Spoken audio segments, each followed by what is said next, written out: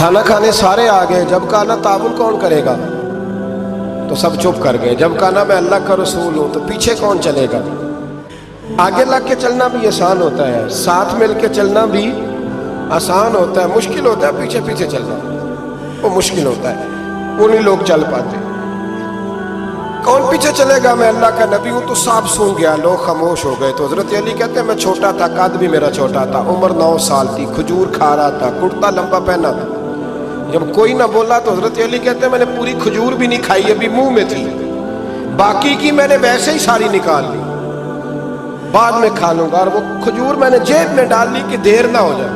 اور آپ فرماتے ہیں میں پنجوں کے بل کھڑا ہو گیا اور میں نے دونوں بازو کھڑے کر کے کہا یا رسول اللہ یہ نہیں نہ بولتے، ابو لہب، عتبہ، عتیبہ، شعبہ، ابو سفیان نہیں نہ بولتے تو نہ بولے، حضور آپ پریشان نہ ہو، انا حافظوں کا یا رسول اللہ، انا ناصروں کا یا رسول اللہ، حضور میں ہر دشمن کے مقابلے میں آپ کی حفاظت کروں گا، دین کے ہر کام میں آپ کی مدد کروں گا۔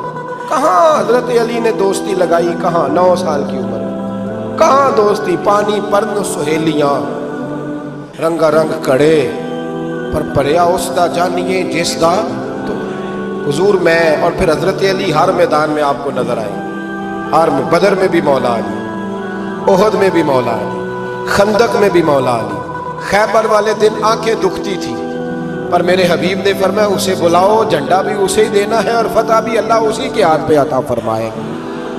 یعنی تکلیف بھی تھی، آنکھیں دکھتی تھیں، حضرت علی بظاہر بیمار تھے، لیکن حضور نے فرمایا چونکہ انہوں نے وعدہ کیا ہے وہی آئیں گے، میدان میں نکلیں گے۔ ہر صحابی شان والے، حضرت ابوبکر صدیق کے مقام کو کون پہنچ سکتا ہے؟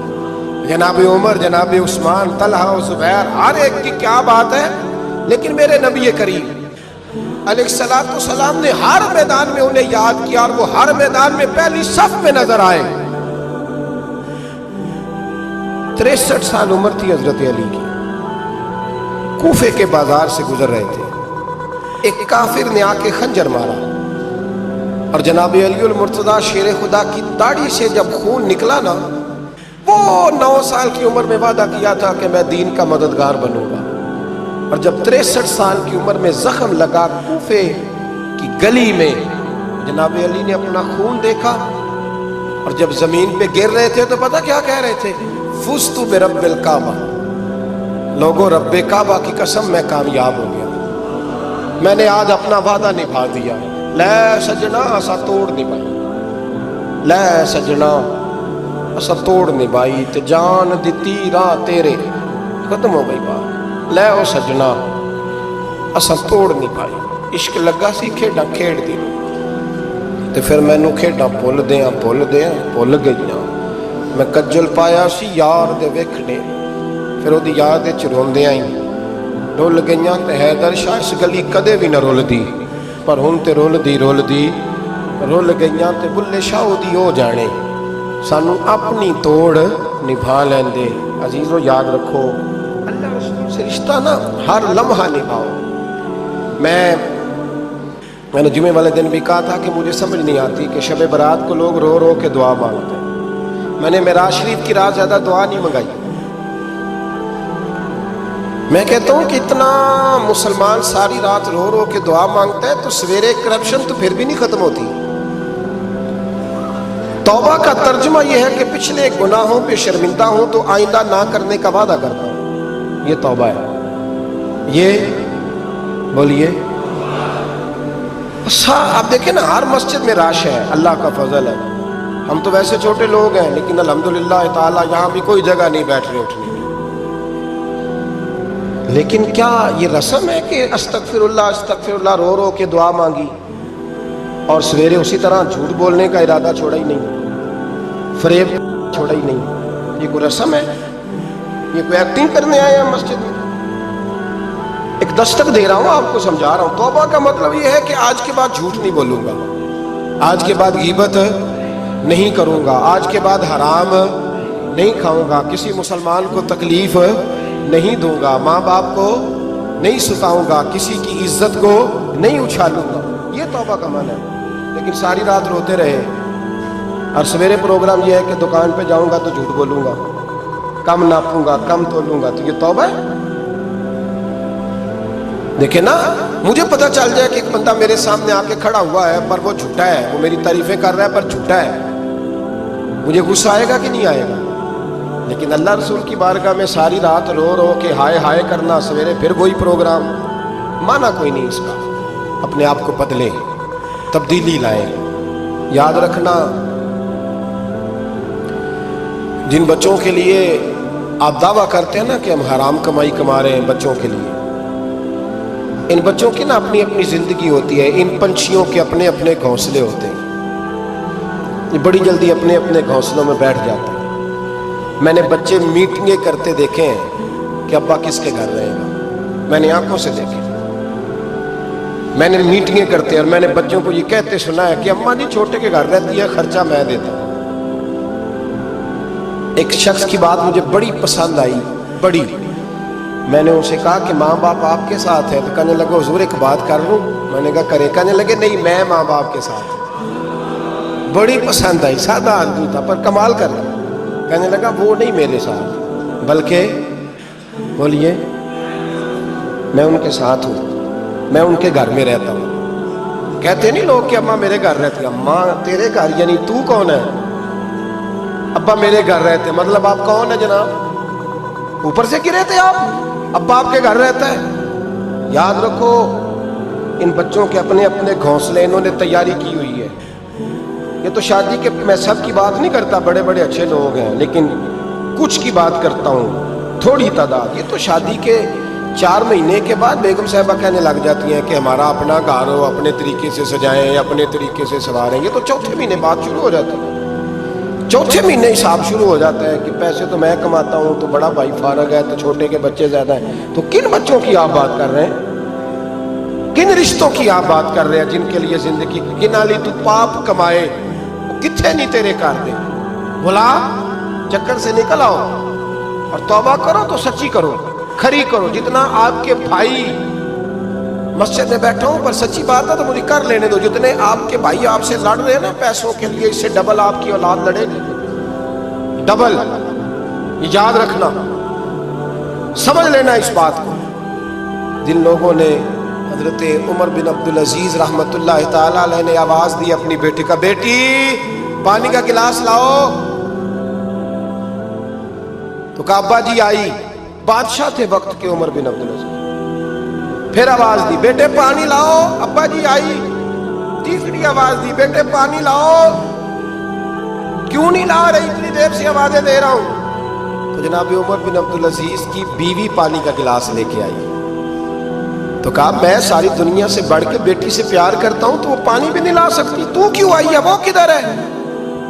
تو آپ کی زوجہ رو پڑی, بادشاہ کی زوجہ.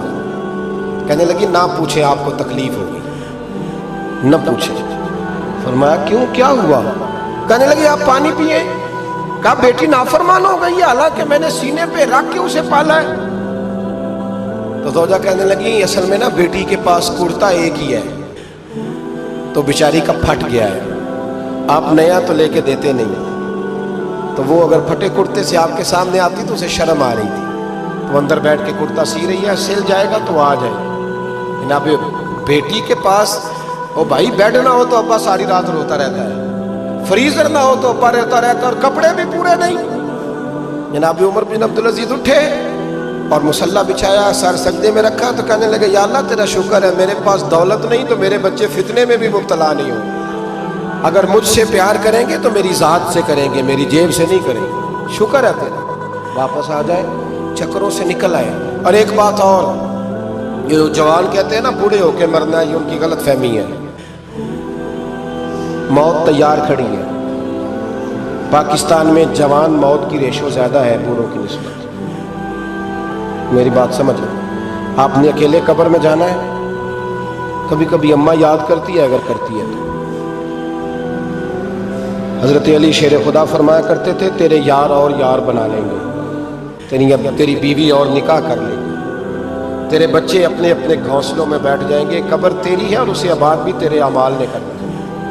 زندگی خراب نہ کریں, اپنے معاملات پہ توجہ کریں, اپنے آپ کو صحیح کریں. مشورہ دے رہا ہوں آپ کو رمضان المبارک سے. آج میں نے اپنے پیر بھائیوں کو بلا کے کہا ہے اسپیشل میں نے کہا ہے کہ ابھی سے جنہوں نے کپڑے خریدنے ہیں وہ بھی رمضان سے پہلے خرید لو، جنہوں نے سلائی کرانے ہیں وہ بھی پہلے کرا لو، لین دین کے معاملات پہلے سمیٹ لو۔ رمضان اللہ کی رحمت حاصل کرنے کا ذریعہ ہے، اس میں بازاروں کے چکر کم کرو، اس میں مسجدوں کے چکر بڑھاؤ۔ کوئی تو ایک مہینہ ایسا ہو جو اللہ رسول کے نام ہو، ابھی سے تیاری کریں، پہلے قبل از وقت ابھی سے تیاری کریں، قبل از وقت تیاری کریں، جد و جہد کریں، اور کچھ نہ کچھ دین کے لیے بھی کرنے کی کوشش کریں۔ آپ کی ذمہ داری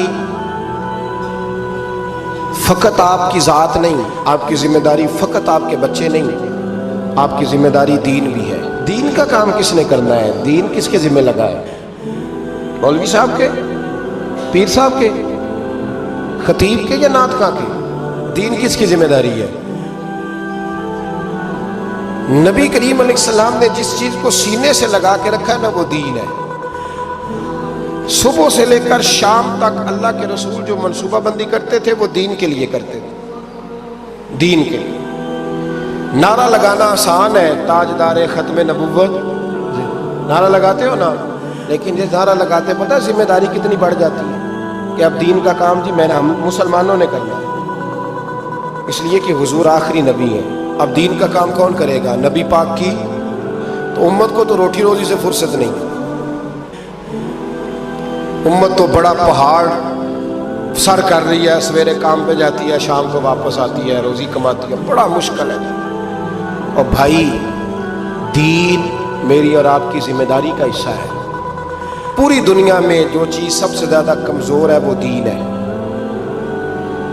ڈر ڈر کے لوگ دین کی بات کرتے ہیں، ڈر ڈر کے۔ آپ کو پتہ ہے کہ 7 جگہوں پہ درخواست دینی پڑتی ہے محفل کرانے کے لیے، 7 جگہوں پہ۔ میں کیا بتاؤں کہ کس طرح کر کے لوگ تو دیکھتے ہیں پھولوں کے ہار گلے میں پڑ رہے ہیں اور بڑے نعرے لگ رہے ہیں، آپ کو کیا بتائیں کہ کس جگہ کیا پیغامات ملتے ہیں کہ یہ تقریر نہ کریں تو وہ تقریر نہ کریں تو یہ نہ کریں۔ ذرا غور کیجئے کہ 100 بار درود پاک پڑھنے میں وقت ہی کتنا لگتا ہے، انعام کتنا بڑا ہے کہ اس کی دونوں آنکھوں کے درمیان یہ لکھ دیا جاتا ہے کہ یہ بندہ منافقت اور جہنم کی آگ سے آزاد ہے۔ الصلاۃ والسلام علیک یا رسول اللہ، یہ بھی درود پاک ہے۔ صلی اللہ تعالی علی محمد صلی اللہ علیہ وسلم، یہ بھی درود پاک ہے۔ آپ اگر شارٹ سے مختصر سے درود پاک پڑھنا شروع کریں تو غالباً 15 سے 20 منٹ میکسیمم آپ کے 100 درود پاک پورے ہو جائیں گے، اور انعام اتنا بڑا۔ میں چوٹ کرنے کے لیے کہتا ہوں، اگر ہمیں یہ کہا جائے کہ جناب 100 بار جو درود پاک پڑھے گا اس کو 10,000 روپے ملیں گے، بندہ کہے یار 15 منٹ میں 10,000 روپے، 1000 بار درود پاک پڑھے گا تو 1,00,000 روپے ملیں گے۔ سبحان اللہ۔ اب دنیا کا اگر کوئی انعام اعلان کر دیا جائے تو سارے ہی لوگ اسے کرنے کے لیے تیار ہو جاتے ہیں۔ یہ آخرت کا کتنا بڑا انعام ہے، ہر درود پر 10 رحمتیں۔ آپ یقین کریں کروڑوں روپے خرچ کر کے بھی ایک رحمت نہیں خریدی جا سکتی، اللہ نہ چاہے جس پر رحمت کون رحمت لے سکتا ہے، مگر درود پاک سبحان اللہ ہر درود پر رحمتیں برس رہی ہیں۔ اس وقت جو حالات چل رہے ہیں، معاملات چل رہے ہیں، ہم سب چاہتے ہیں ہماری بھی حفاظت رہے، ہمارے بچوں کی، ہمارے کاروبار کی، ہمارے گھر بار کی حفاظت رہے، ہم سفر پر جائیں تو خیر سے جائیں، واپس بھی خیر سے آئیں۔ تو سبحان اللہ مجھے بتائیے جس پر رحمت الہی برستی رہے تو اس کی کیسی حفاظت ہو جائے گی؟ تو گھر سے نکلیں تو درود پڑھیں، سفر میں درود پڑھیں، بچوں کو کہیں کہ وہ گھر پہ درود پاک پڑھیں، تو انشاءاللہ یہ سارا رحمتوں کا حصار جو ہے ہمارے ارد گرد رہے گا۔ اللہ مجھے بھی اور آپ کو بھی کثرت سے درود پاک پڑھنے کی توفیق عطا فرمائے۔ آئیے مل کر محبت کے ساتھ بآواز بلند درود پاک پڑھ لیں۔ صلو علی الحبیب صلی اللہ تعالی علی محمد صلی اللہ علیہ وسلم۔ نبی کی شان میں ہو جس قدر درود پڑھو، محبوں پاؤ گے جنت میں گھر درود پڑھو، 1000 درد کو یہ ایک دوا کفایت ہے، 1000 درد کو یہ ایک دوا کفایت ہے، جو پیش آئے ذرا بھی خطر درود پڑھو۔ ایک بار پھر درود پاک پڑھ لے۔ صلو علی الحبیب صلی اللہ تعالی علی محمد صلی اللہ علیہ وسلم۔ میرے پیارے اسلامی بھائیو، علامہ ابن حجر رحمۃ اللہ تعالی فرماتے ہیں درود پاک ایک نیکی نہیں ہے۔ سبحان اللہ، ہم درود پڑھتے بعضوں کا سمجھتے ہیں ایک نیکی کا معنی، یہ کئی نیکیوں کا مجموعہ ہے۔ درود پڑھنے سے ایمان تازہ ہوتا ہے، یہ ایک نیکی ہے۔ درود کی برکت سے نبی پاک علیہ الصلوۃ والسلام پر یقین بڑھتا ہے، یہ دوسری نیکی۔ درود پاک پڑھنے میں تعظیم مصطفیٰ ہے، رسپیکٹ آف رسول اللہ صلی اللہ تعالی علیہ وسلم ہے، یہ تیسری نیکی۔ درود پاک پڑھنے سے آخرت پر ایمان پکا ہوتا ہے، یہ چوتھی نیکی۔ درود پاک میں نبی پاک علیہ الصلوۃ والسلام کے احسانات کا ذکر ہے، یہ پانچویں نیکی۔ اور درود پاک میں نیکوں کے سردار مکی مدنی تاجدار صلی اللہ تعالی علیہ وسلم کا ذکر ہے، اور نیکوں کے ذکر پر رحمت اترتی ہے، یہ چھٹی نیکی ہے۔ ہائے ہائے، نیکیوں کا انبار لگ جاتا ہے اگر بندہ درود پاک پڑھنے والا بن جائے۔ اللہ مجھے اور آپ کو کثرت سے درود پاک پڑھنے کی توفیق عطا فرمائے۔ ایک بار پھر درود پاک، صلو علی الحبیب صلی اللہ تعالی علی محمد صلی اللہ علیہ وسلم۔ ایک واقعہ بڑا مشہور واقعہ ہے اور قرآنی واقعہ ہے، کئی بار ہم نے سنا ہوگا، چونکہ اب دن آنے والے ہیں، ہم ذوالقعدہ میں داخل ہو چکے ہیں اور ہم نے آگے بڑھنا ہے انشاءاللہ، تو ذوالحجہ آ جائے گا، اور جیسے ذوالحجہ آتا ہے تو ایک عظیم خاندان کی یاد بہت زور سے، بڑی زور و شور سے دنیا بھر میں اس کا ذکر شروع ہو جاتا ہے، اور وہ عظیم خاندان ہے حضرت ابراہیم علیہ نبینا علیہ الصلوۃ والسلام کا خاندان۔ حضرت ابراہیم کی یاد ہے، حضرت اسماعیل کی یاد ہے، بی بی ہاجرہ کی یاد ہے۔ مسلمان حج کو جا رہے ہیں، اس میں بھی حضرت ابراہیم اور ان کے خاندان کی یادیں ہیں، اور جب قربانی کرتے ہیں تب بھی حضرت ابراہیم اور حضرت اسماعیل کی یادیں ہیں۔ کیا خاندان ہے! مگر ان واقعات سے جو آج بیان میں سے کچھ باتیں میں عرض کروں گا، اور اس کا مقصد کیا ہے انشاءاللہ وہ آگے بتاتا ہوں۔ ایک بادشاہ تھا نمرود۔ یاد رہے کہ دنیا میں 4 ہی ایسے بادشاہ گزرے ہیں جن کو پوری دنیا پر حکومت کرنے کا موقع ملا ہے، ٹھیک ہے؟ اس میں 2 ایمان والے تھے، 2 غیر مسلم تھے۔ جو ایمان والے تھے وہ حضرت سلیمان علیہ نبینا علیہ الصلوۃ والسلام، اور دوسرے حضرت ذوالقرنین رحمۃ اللہ تعالیٰ علیہ۔ اور 2 جو غیر مسلم تھے، بے ایمان تھے، اس میں ایک تھا نمرود اور دوسرا فرعون۔ اچھا، اب نمرود جو تھا وہ بڑا ہی بدبخت تھا، ایک تو خدائی کا دعوے دار بھی ہو جاتا تھا، اور نمرود نے حضرت ابراہیم علیہ نبینا علیہ الصلوۃ والسلام کو بھی اپنی طرف بلانے کی کوشش کی کہ وہ بھی اس کی بات مانے۔ حضرت ابراہیم علیہ الصلوۃ والسلام اس کی بات نہیں مانتے تھے، وہ اللہ وحدہ لا شریک کی بات کرتے تھے، نمرود خدائی کا دعویٰ کرتا تھا۔ بڑے طویل واقعات ہیں کہ کس طرح نمرود کے دربار میں رہ کر حضرت ابراہیم نے حق کی دعوت دی۔ نمرود نے کہا کہ میں خدا ہوں، تو آپ نے فرمایا خدا تو وہ ہے جو زندہ کرتا ہے۔ تو نمرود نے کیا کیا، ایک بندہ جس کو سزائے موت سنا دی گئی تھی اس کو جیل سے نکال کے رہا کر دیا، کہا دیکھو میں نے بھی زندہ کر دیا، اس کی تو موت لکھی ہوئی تھی نا، سزائے موت ہو گئی تھی، میں نے اس کو فارغ کر دیا۔ کہا آپ نے فرمایا اللہ تو وہ ہے جو موت دیتا ہے، تو اس نے ایک عام بندے کو پکڑا اور اس کو قتل کا حکم دے دیا، اس کو مار دیا، کہا موت تو میں بھی دیتا ہوں۔ حضرت ابراہیم نے کہا کہ میرا رب وہ ہے، حضرت ابراہیم علیہ السلام نے کہا کہ میرا رب وہ ہے جو مشرق سے سورج کو نکال کر مغرب میں طلوع کرتا ہے، اگر تو خدا ہے تو مغرب سے نکال کر دکھا۔ اب اس کے پاس کوئی جواب نہیں تھا، یہ کیسے کر سکتا ہے کوئی؟ تو بہرحال کمال کا جذبہ تھا، کمال کا یقین تھا اللہ وحدہ لا شریک پر، ایسا یقین سبحان اللہ۔ اب جب نمرود نے دیکھا کہ کوئی بات یہ ماننے کے لیے تیار نہیں ہے، تو ان بدبختوں نے یہ فیصلہ کیا کہ حضرت ابراہیم علیہ السلام کو آگ میں ڈال دیا جائے۔ اچھا وہ کوئی نارمل آگ نہیں تھی، ایسی آگ نہیں تھی کہ لکڑیاں لگائیں اور جناب بندے کو ڈالنا ہے، ایک ایسی آگ تھی کہ جو اس وقت تک اتنی بڑی آگ لگائی نہیں گئی تھی، اور ایسی آگ تھی کہ کوئی پرندہ بھی اوپر سے گزرتا تھا تو وہ گزر نہیں پاتا، جل کے اس کے اندر کوئلہ بن جاتا تھا، اور حضرت ابراہیم علیہ الصلوۃ والسلام کو اس آگ میں پھینکا جانے لگا۔ دیکھیں آج بھی اگر کوئی جیل میں قید ہونا، سزا سنا بھی دی گئی ہو، تو اس کو یقین ہوتا ہے کہ کوئی نہ کوئی راستہ نکل آئے گا، ضمانت ہو جائے گی۔ یہاں تک کہ سزائے موت کے قیدیوں کو بھی یقین ہوتا ہے کہ چلے کوئی نہ کوئی چانس ہوگا، کوئی سزا معاف ہو جائے گی، کوئی عمر قید میں تبدیلی ہو جائے گی۔ سنا ہے پاکستان کی جیلوں میں کئی سال سے لوگ ہیں سزائے موت کے قیدی ہیں، مگر ان کو سزائے موت نہیں ہو رہی، تو کوئی نہ کوئی یقین یا امید رہتی ہے۔ وہ حضرت ابراہیم علیہ السلام کو آگ میں پھینک دیا گیا، اپنی طرف سے اچھال دیا گیا۔ تو جبریل امین آئے اور آ کر کہا کہ اے ابراہیم کوئی حاجت ہو تو بتائیں. حضرت ابراہیم علیہ السلام کہتے ہیں مجھے تم سے کوئی حاجت نہیں ہے. کہا پھر جس سے حاجت ہے اس کو بتا دینا, اللہ رب العالمین کی بارگاہ میں تو عرض کریں. تو آپ نے کہا حسبی من سؤالی علمہ بحالی, اے جبرائیل میں کس حال میں ہوں میرا رب کریم جانتا ہے, اس کا جاننا میرے مانگنے سے بہتر ہے.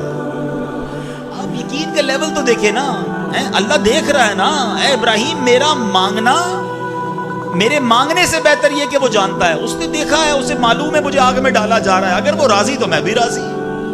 پنجابی شاعر کہتے ہیں نا, جے سونا میرے دکھ وچ راضی میں سکھ نو چلے پاوا ہوں. اگر میرا مالک میرے دکھ میں راضی ہے تو میں نے سکھ کو کیا کرنا ہے.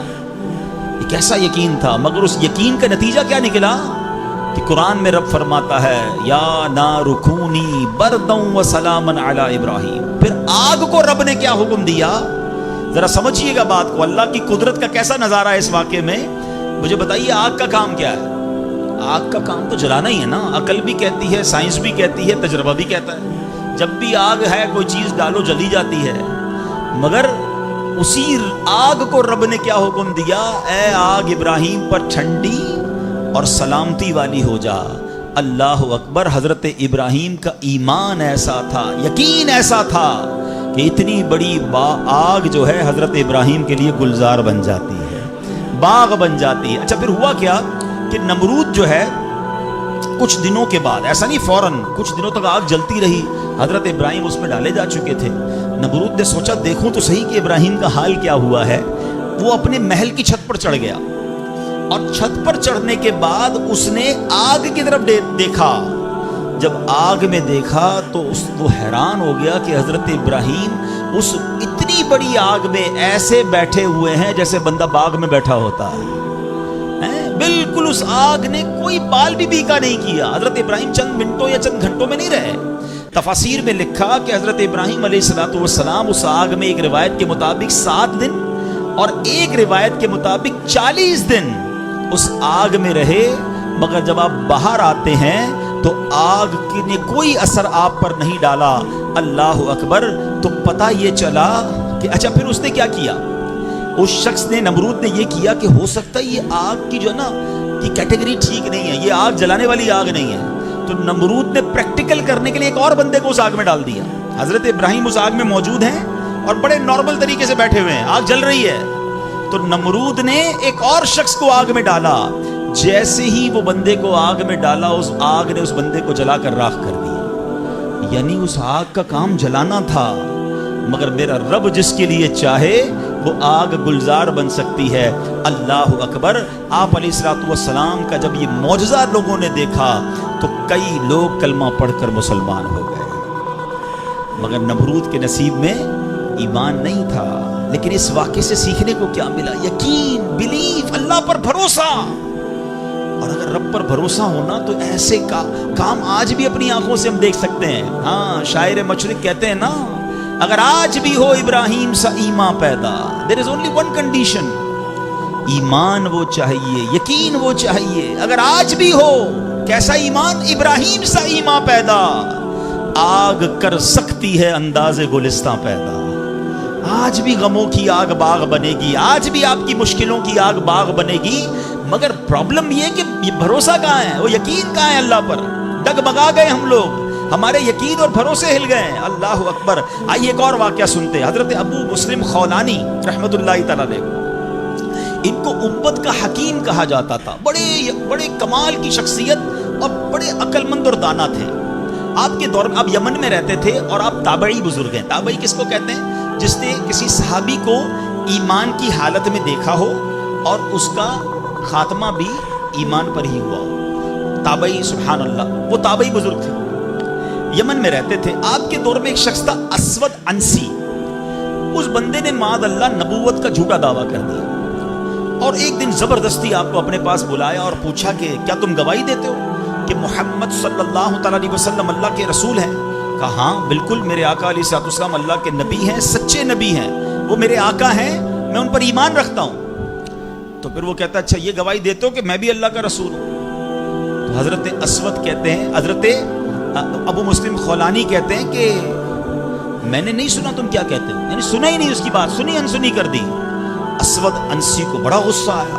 اس نے فوراً حکم جاری کیا کہ بڑی اور خوفناک آگ جلائی جائے. آگ جلائی گئی. ابو مسلم رحمۃ اللہ تعالی کو اس دہکتی آگ میں ڈال دیا جائے. حکم دے دیا.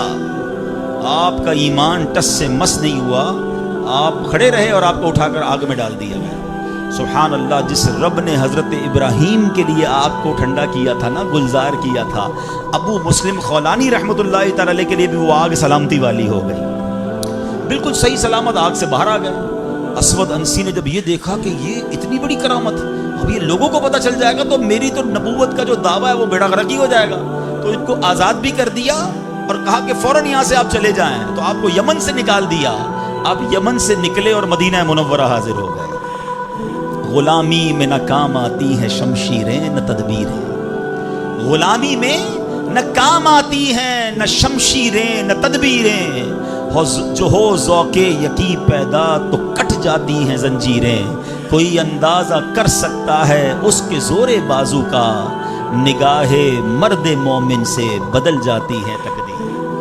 بات یقین کی ہے, بات ایسے کس کو کہتے ہیں ایمان کی ہے. آج تو پرابلم یہ ہے, آج ہمیں کوئی سوال کر دیں ہم ٹینشن میں آ جاتے ہیں کہ واقعی اس بات کی دلیل کیا. اپنے ایمان کے بارے میں لوگ تذبذب کا شکار ہو جاتے ہیں. اللہ ایک ہے, اللہ واقعی موجود ہے, اللہ کہاں ہے, معاذ اللہ, ایسے ایسے سوال لوگ کر دیتے ہیں. اور چونکہ مطالعہ ہوتا نہیں ہے, علماء کی صحبت ہے نہیں. آپ سمجھیے بات کو. اس وقت جو ماحول ہے اپنے بچوں کے ایمان کی حفاظت کی فکر کرنے کا دور ہے. ہمیں پتہ ہونا چاہیے ہمارا ایمان کیا ہے, اللہ کے بارے میں, رسول کے بارے میں, فرشتوں کے بارے میں, قیامت کے بارے میں, جنت دوزخ, ہم کیا ایمان رکھتے ہیں اور اس کی ڈیٹیل کیا ہے. مسلمانوں کو اسلام کے بارے میں پتہ ہی کچھ نہیں ہے. اور اچھا جنہوں نے ایمان پر حملہ کرنا ہے ان کو سب پتہ ہے. ان کو پتہ ہے ان کو کیسے بہکانا ہے, ان کو پتہ ہے ان کے دل میں شک کی پن کیسے چبونی ہے. تو خدارا یہ بات سمجھیے کہ اس وقت باقاعدہ ایسے لوگ, ایسے ادارے کام کر رہے ہیں کہ کسی طرح مسلمانوں کا ایمان چھین لیا جائے, ان کو اپنے رب سے ہی جناب یقین ختم کر دیا جائے, اسلام سے ہی ان کو ہلا دیا جائے, مگر فکر ہی کسی کو نہیں ہے. امام عشق و محبت اعلیٰ حضرت نے 100 سال پہلے یہ بات کہی تھی. بتاؤ وہ 100 سال پہلے کے معاملات تھے, اب اور کتنے خطرناک ہو گئے. آپ نے لکھا تھا سونا جنگل رات اندھیری, چھائی بدلی کالی ہے, سونے والوں جاگتے رہیو چوروں کی رکھوالی ہے. انہوں نے سمجھایا تھا کہ چور رکھوالے بن گئے. آپ کو اسلام کے لبادے میں اسلام کی بات کرنے آئیں گے اور ایمان لوٹ کے چلے جائیں گے, پتہ بھی نہیں چلے گا. کہتے ہیں آنکھ سے کاجل صاف چرا لیں یا وہ چور بلا کے ہیں. کیا محاورہ استعمال کیا ہے. آنکھ میں جب کاجل لگا ہوا تو کون نکال سکتا ہے, مگر کاجل تو پھر بھی نکل سکتا ہے, ایمان تو دل کے اندر ہوتا ہے نا. اتنے شاطر ہیں کہ تمہاری آنکھ سے کاجل بھی چرا لیں گے. آنکھ سے کاجل صاف چرا لیں یا وہ چور بلا کے ہیں. تیری گٹھڑی تاکی ہے اور تو نے نیند نکالی ہے. یہ دور غفلت کی نیند سونے کا نہیں ہے. ہمارے بچوں کو کتنا پتا ہے اسلام کے بارے میں, خود ہمیں کتنا معلوم ہے. لیکن یقین بزرگوں کا کیسا تھا کہ جناب ان کو آگ میں ڈال دیا جاتا تھا, وہ آگ باغ بن جاتی تھی. یقیناً آج کے دور میں یہ ٹیسٹ نہیں کریں گے ہم. اب یہ بھی نہ ہو کہ جناب کوئی کہے چلو جناب اسلام یقین جو ہے میرا اسلام حق پر ہے کہ نہیں, آگ میں جاتا ہوں, آگ نہیں جلائے گی مجھے. پہلا ایسے یقین بھی تو لائے نا. یہ امتحان اور ٹیسٹ کرنا ہمارا کام نہیں, یہ اللہ والوں کا انداز ہوتا تھا. بڑی خوبصورت بات سمجھیے گا کہ ہمیں کس طرح اللہ پر بھروسہ رکھنا ہے. ایک شخص نے حضرت عیسیٰ سے کہا آپ اللہ پر کامل بھروسہ کرتے ہیں؟ کہا بالکل کرتا ہوں. کہا پھر پہاڑ سے کود جائیں, اللہ نے بچانا ہوگا تو تمہیں بچا لے گا. آپ کا رب بچاتا ہے کہ نہیں بچاتا دیکھتے ہیں. کیا خوبصورت جواب دیا حضرت عیسیٰ علیہ السلام نے. آپ فرماتے ہیں اللہ پر بھروسہ ضرور رکھتا ہوں مگر اللہ کا امتحان نہیں لیتا ہوں. تو یہ بھی بات سمجھنے والی ہے. اس طرح کے ٹیسٹ نہیں لیے جاتے اپنے آپ پر, مگر ان واقعات سے سیکھنا کیا ہے کہ یقین کیسا ہونا چاہیے, رب کے فیصلوں پر اطمینان کیسا ہونا چاہیے. سبحان اللہ. انہی حضرت ابراہیم علیہ السلام کا ایک اور واقعہ ہے نا. ایک قافلہ تھا, 3 افراد ہیں, بلکہ اس میں سبحان اللہ 4 افراد ہیں. حضرت ابراہیم, حضرت اسماعیل, بی بی ہاجرہ, اور چوتھے کون تھے؟ حضرت جبرائیل. حضرت جبرائیل راستہ بتا رہے ہیں. یہ پورا قافلہ پیچھے پیچھے جا رہا ہے. کہاں جا رہا ہے؟ حضرت جبرائیل سے حضرت ابراہیم کو اتنا شوق تھا, پوچھتے ابراہیم اے جبرائیل ہماری منزل آ گئی؟ کہتے نہیں, بھی اور آگے ہے. ہماری منزل آ گئی؟ کہتے ابھی اور آگے ہے. لکو دک صحرا میں ایک ٹیلے پر جا کر, کون سی جگہ تھی جہاں آج مکہ آباد ہے, کچھ بھی نہیں تھا, کعبہ بھی نہیں تھا, اسی ٹیلے والی جگہ پر بعد میں کعبہ بنایا گیا. بالکل صحرا ہے، نہ پانی ہے نہ کھانا ہے. حضرت جبرائیل نے بتایا اے ابراہیم تمہارا مقام آ گیا ہے. حضرت ابراہیم کی اطاعت دیکھیں کہ وہ بیٹا جو 99 سال کی عمر میں دعاؤں کے بعد ملا ہے. حضرت اسماعیل آپ کو 99 سال دعا کرتے کرتے گزر گئے، پھر ملے تھے، مگر حکم کیا تھا کہ اپنے بیٹے کو اپنی زوجہ کو وہاں چھوڑ آؤ. حضرت ابراہیم اپنی زوجہ کو اپنے بیٹے کو جب چھوڑ کر جاتے، تھوڑے سے کھجورے ہیں، پانی ہے، تو بی بی ہاجرہ کیا کہتی ہیں؟ 3 بار کہا کہ ابراہیم کس کے سہارے چھوڑے جا رہے ہیں، کس کے سہارے چھوڑے جا رہے ہیں؟ حضرت ابراہیم نے جواب نہیں دیا. تو آخر میں کہتی ہیں اللہ امرک بہذا، اے اللہ کے نبی کیا اللہ پاک نے آپ کو اس کا حکم دیا ہے؟ آپ نے کہا مجھے رب نے حکم دیا ہے. اب یقین دیکھیں اس خاتون کا، اس ماں کا یقین دیکھیں جس کا چھوٹا بچہ ساتھ ہے، دودھ پیتا بچہ ساتھ ہے، نہ کوئی انسان نہ پرندہ. مگر جب حضرت ابراہیم نے کہا نا کہ ہاں رب کا حکم ہے، تو کیا کہا؟ لا یضیعون اللہ، یعنی اے اللہ پاک کے نبی اگر یہ اللہ پاک کا حکم ہے تو پھر آپ خیر سے جائیں، اللہ ہمیں ضائع نہیں کرے گا. رب کا حکم ہے نا، پھر کھانا بھی اسی نے دینا ہے، پانی بھی اس نے دینا ہے، ہماری حفاظت بھی اسی نے کرنی ہے. ہائے ہائے یقین کیسا تھا کہ وہ رب رحمان قدرتوں والا ہے. اللہ وہ ہے جو مردے سے زندہ نکال سکتا ہے. اللہ وہ ہے جو دن سے رات کو بناتا ہے، رات سے دن کو بناتا ہے. اللہ پاک وہ ہے جو بنجر سرزمین کو سرسبز و شاداب بنا دیتا ہے. یہ وہی رب ہے جو صحرا سے چشمے نکال دیتا ہے. اللہ پر یقین تھا کہ اگر پانی نہیں تو کیا ہوا، پانی بھی اسی کی نعمت ہے، وہی عطا فرمانے والا ہے. ارے یہاں کھانا نہیں تو کیا ہوا، رزق دینے والا تو موجود ہے. سبحان اللہ. اور ایسا ہی ہوا. کہا اب خیر سے جائیے، اللہ ہمیں ضائع نہیں کرے گا. کیا خوبصورت شعر ہے نا، یقین مثل خلیل آتش نشینی، یقین مثل خلیل آتش نشینی، یقین اللہ مستی خود گزینی. سن اے تہذیب حاضر کے گرفتار، غلامی سے بدتر ہے بے یقینی. کیا ترجمہ ہوا اس کا معنی کیا ہوا؟ یقین کیا ہے؟ حضرت ابراہیم کی طرح بے خطر بغیر ڈرے آگ میں کود جانے کا نام یقین ہے. یقین کیا ہے؟ محبت الہی میں غرق ہو جانا اور اپنے آپ کی اصلاح میں لگ جانا یقین ہے. اے دور حاضر کی تہذیب کے دیوانوں، بے یقینی جو ہے وہ غلامی سے بھی بری چیز ہے. آج بے یقینی کی فضا کیسی ہے؟ یقین ہی نہیں ہے کسی کو. تذبذب، ٹینشن، اللہ پر، دین پر، آخر اپنے دنیا کے معاملات پر یقین ہی نہیں ہے کسی کو. ہر وقت بے فکروں میں گھرا ہوا ہے. اے میرے پیارے اسلامی بھائیوں، آج غربت عام ہے، مشکلات ہیں، ہر دوسرا آدمی مشکلات میں پھنسا ہوا ہے، لڑائی جھگڑے ہیں، نا اتفاقی ہے. دنیا میں کئی جگہ تو مسلمان بیچارے ظلم و ستم کا شکار ہیں. اللہ پاک ان کی غیب سے مدد فرمائے. الحمدللہ مسلمانوں نے تاریخ میں شاندار کارنامے سر انجام دیے ہیں. اللہ کریم نے مسلمانوں کو بڑی شان و شوکت سے نوازا ہے، مگر اب حالات کسی اور طرح کے چل رہے ہیں. کبھی غور کیا اس کی وجہ کیا ہے؟ اس پر تجزیہ کیا جائے تو ایک بڑی وجہ سامنے یہ آتی ہے کہ مسلمانوں میں بے یقینی بڑھا دی گئی ہے. پیارے آقا مکی مدنی مصطفیٰ صلی اللہ تعالی علیہ وسلم کا ذرا فرمان سنیے. مشہور صحابی حضرت ابو ہریرہ رضی اللہ تعالیٰ عنہ اس حدیث کے راوی ہیں. رسول ذیشان مکی مدنی سلطان صلی اللہ تعالیٰ علیہ وسلم نے فرمایا ما اخاف علی امتی الا ضعف الیقین. آقا فرماتے مجھے اپنی امت پر خوف نہیں ہے مگر یقین کی کمزوری کا، یعنی اور کوئی خوف نہیں ہے. یہ امت ایسا نہیں ہوگا کہ شرک پہ مبتلا ہو جائے گی.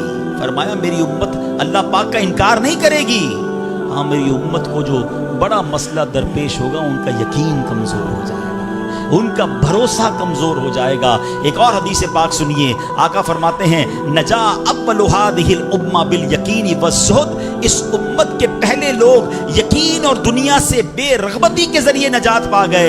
وَيَهْلِكُ آخِرُ هَذِهِ الْأُمَّةِ بِالْبُخْلِ وَالْعَمَلِ. اور اس امت کے جو آخری لوگ ہوں گے کنجوسی اور لمبی امیدوں کے سبب ہلاک ہو گئے. پہلے والے یقین کی وجہ سے کامیاب ہو گئے. کیسا یقین تھا؟ 313 تھے نا، مگر بھروسہ رب پر کیسا تھا کہ فرشتوں کی فوج مدد کے لیے آ جاتی ہے. اور بعد والے فرمایا کنجوسی ہوگی، لمبی امیدیں ہوں گی. کنجوسی کیوں ہوتی ہے؟ مال خرچ کروں گا ختم ہو جائے گا. یقین نہیں ہے نا، یہ پیسے چلے جائیں گے، زکات نہیں دیتے لوگ، اللہ کی راہ میں خرچ نہیں کر رہے، لمبی امیدیں بنائیں، یقین نہیں ہے. کاش یہ بات سمجھ آ جائے کہ میرے اور آپ کے نصیب میں جو رزق لکھا ہے وہ لکھا ہوا ہے، وہ ہمیں مل کر رہے گا، مگر اسی کی ٹینشن میں زندگی گزر رہی ہے۔ بے یقینی کی کچھ مثالیں میں آپ کو سمجھاتا ہوں۔ ابھی تک شاید کچھ لوگ کہہ رہے ہوں گے یار یہ بات تو ٹھیک کر رہے ہیں، بے یقینی ہونی نہیں چاہیے، مگر ہمیں تو بے یقینی نہیں ہے۔ اب میں کچھ ایگزامپل کے ذریعے سمجھاتا ہوں۔ ہم مانتے تو ہیں اللہ پاک رزق دینے والا ہے، ٹھیک ہے، پھر بھی مال کے پیچھے مارے پھرتے ہیں۔ کوئی لندن پیرس کے ساتھ خواب دیکھ رہا ہے، کشتیوں کے اندر بیٹھ کر، پچھلے دنوں واقعات ہوئے نا، پیسے دے کر وہ ڈنکی لگا کر جاتے ہیں، کوئی راستے میں مر جاتا ہے، کوئی کشتی میں بیچارے ڈوب گئے، کیوں؟ یقین نہیں ہے ادھر پیسے نہیں ملیں گے ادھر پیسے ملیں گے، کسی طرح ادھر چلا جاؤں یا مر جاؤں گا بھوکا۔ ذرا غور کیجئے اے میرے پیارے اسلام بھائی، کو سود کا کام کرتا ہے، کیوں کرتا ہے سود کا کام؟ یقین نہیں ہے نا کہ حلال کماؤں گا تو پیچھے رہ جاؤں گا۔ ملاوٹ، رشوت، ڈاکہ، چوری، اگر یہ تمام غلط کاموں کے پیچھے آپ دیکھیں تو یقین نہیں ہوتا کہ یار ملاوٹ نہیں کروں گا تو مال نہیں بکے گا، پیسے والا کیسے بنوں گا، غریب ہی رہ جاؤں گا۔ یقین ختم ہو گیا ہے، جس کی وجہ سے ہر دوسرے آدمی کو جناب غلط کام کرنا ہے۔ آگے چلیے، ہم مانتے ہیں نماز دنیا بھی سنوار دیتی ہے، آخرت بھی سنوار دیتی ہے، سنتے بھی ہیں بولتے بھی ہیں، مگر نماز پر دنیا کو ترجیح دیتے ہیں۔ یار نماز پڑھوں گا تو کاروبار پہ، دکان پہ کون بیٹھے گا؟ نماز پتہ ہے آخرت اور دنیا سنوار دے گی، یقین نہیں ہے۔ اسی طرح ہم مانتے ہیں کہ مسلمان کی ترقی قرآن پر عمل کرنے میں ہے، مگر نہ قرآن خود پڑھتے ہیں نہ اپنے بچوں کو پڑھاتے ہیں۔ ہم مانتے ہیں کہ اللہ پاک دعائیں قبول فرماتا ہے، مگر بے یقینی ہے، اول تو دعا مانگتے نہیں ہیں، اب مانگتے ہیں تو یقینی نہیں ہوتا۔ اب یقین کریں، علماء نے لکھا ہے کہ جو بندہ بغیر یقین کے ساتھ دعا مانگتا ہے نا، اس کی دعا قبول ہی نہیں ہوتی ہے۔ یعنی مثال دیتا ہوں، آپ بیمار ہیں یا پریشان ہیں یا کوئی مشکل میں ہیں، دعا کرتے ہوئے یہ خیال آ رہا ہے یار مسئلہ حل ہونا تو نہیں ہے، چلو پھر بھی مانگ لیتے ہیں۔ علماء کہتے ہیں حل ہی نہیں ہونا ہے، تمہیں رب پر ہی بھروسہ نہیں ہے۔ اب مثال دیتا ہوں اس کو ایک بلا تمثیل، آپ کا کوئی ملازم ہے، اس کو پیسوں کی ضرورت ہے اور وہ آپ کے پاس آ کے کہتا ہے صاحب 5000 روپے کی ضرورت ہے، مجھے لگتا تو نہیں آپ دیں گے، چلیں پھر بھی آپ سے مانگ ہی لیتا ہوں۔ آپ بتائیں آپ اس کو پیسے دیں گے یا ڈانٹ دیں گے کہ جب تمہیں مجھ پر یقین ہی نہیں ہے تو آئے کیوں میرے پاس؟ مجھے لگتا تو نہیں آپ میری مدد کریں گے، چلیں پھر بھی آپ سے کہہ دیتا ہوں میری پہلے ہی آپ نے اس بندے کو ناراض کر دیا نا۔ ہم کہتے نہیں ہیں، مگر ہماری بے یقینی یہ کہہ رہی ہوتی ہے اور اللہ سے دعا کر رہے ہوتے ہیں کہ اللہ مجھے امید تو نہیں تو دے گا، پھر بھی میں مانگ رہا ہوں۔ توبہ توبہ توبہ۔ یقین پتہ ہے کیسے کام کرواتا ہے؟ ایک بڑا پیارا واقعہ ہے، ایک گاؤں میں بارش نہیں ہو رہی تھی اور لوگ پیاسے مر رہے تھے، کئی سال ہو گئے بارش نہیں ہو رہی تھی۔ آخرکار گاؤں والوں نے پلان کیا کہ سارے گاؤں والے جمع ہوتے ہیں اور مل کر دعا کرتے ہیں، نماز استسقاء، اور اس کا ایک پورا طریقہ ہے دعا کا۔ ایک قطرہ بارش کا نہیں پڑ رہا تھا، مویشی بھی پیاسے، لوگ بھی پیاسے، کنویں بھی سوکھ گئے تھے۔ اب جب گراؤنڈ میں لوگ جمع ہوئے نا تو ایک نوجوان ہاتھ میں چھتری لے کر آیا، لوگ اس کا مذاق اڑانے لگے، ارے اللہ کے بندے سالوں ہو گئے بارش نہیں ہوئی ہیں، تم چھتری لے کر آئے ہو؟ تو کہتا مانگنے کس سے آیا ہوں، اس رب نے بارش تو دینی ہے، واپسی کیا بھیگتا ہوا جاؤں گا؟ اور علماء کہتے ہیں جب دعا شروع ہوتی ہے تو اتنی بارش ہوتی ہے کہ پورا گاؤں بھیگتا جاتا ہے، وہ نوجوان چھتری کے سائے میں جا رہا ہے۔ فرمایا یہ اس نوجوان کا یقین تھا جس کی وجہ سے یہ بارش ہوئی ہے۔ کاش یہ بات سمجھ آ جائے، ارے رب پر بھروسہ نہیں کرو گے تو کس پر بھروسہ کرو گے؟ اپنے دین پر، اللہ رسول کے فرمان پر ہی ہمیں بھروسہ نہیں ہے۔ غور کیجئے، یقین لے آؤ واپس، زندگی میں موج آ جائے گا، زندگی اتنی پرسکون ہو جانی ہے اگر اللہ کے فیصلوں پر یقین آ جائے، اللہ کی عطاؤں پر یقین ہو جائے، آخرت کے وعدوں پر یقین ہو جائے، نبی پاک کی حدیثوں پر یقین ہو جائے۔ اعلیٰ حضرت رحمت اللہ تعالی علیہ کا کیسا یقین تھا؟ ایک بار غالباً اپنی والدہ کے ساتھ حج پر جا رہے تھے، اس زمانے میں پانی کے شپ جاتے تھے، اتنا زبردست رف سی ہو گیا، طوفان آ گیا، لوگ ڈر گئے، کلمے پڑھنے لگے، یہاں تک کہ لوگوں نے کفن نکال لیے کہ چلو کفن پہن لے، ڈوبنے والا ہے جہاز۔ اعلیٰ حضرت امام اہل سنت مفتی ہیں، ٹھیک ہے نا، اتنے بڑے مفتی ہوتے ہوئے آپ نے بھی والدہ کو کہا میں اللہ کی قسم کھا کر کہتا ہوں جہاز نہیں ڈوبے گا۔ تھوڑی دیر ہوئی تو ایسا ہی ہوا، جہاز کو کام ڈاؤن ہو گیا، سب خیر سے پہنچ گیا۔ تو ماں نے کہا بیٹا اتنی بڑی قسم کیسے کھا لی تم نے؟ کہ میں نے نبی پاک علیہ السلام کا فرمان سنا ہے، جو کشتی میں بیٹھ کر یہ دعا پڑھ لے، بسم اللہ مجریہا و مرساہا ان ربی لغفور الرحیم، وہ کشتی نہیں ڈوبے گی۔ میں اللہ کی قسم کھا کے کہتا ہوں کہ میرے نبی نے فرمایا نا، وہ یقین تھا۔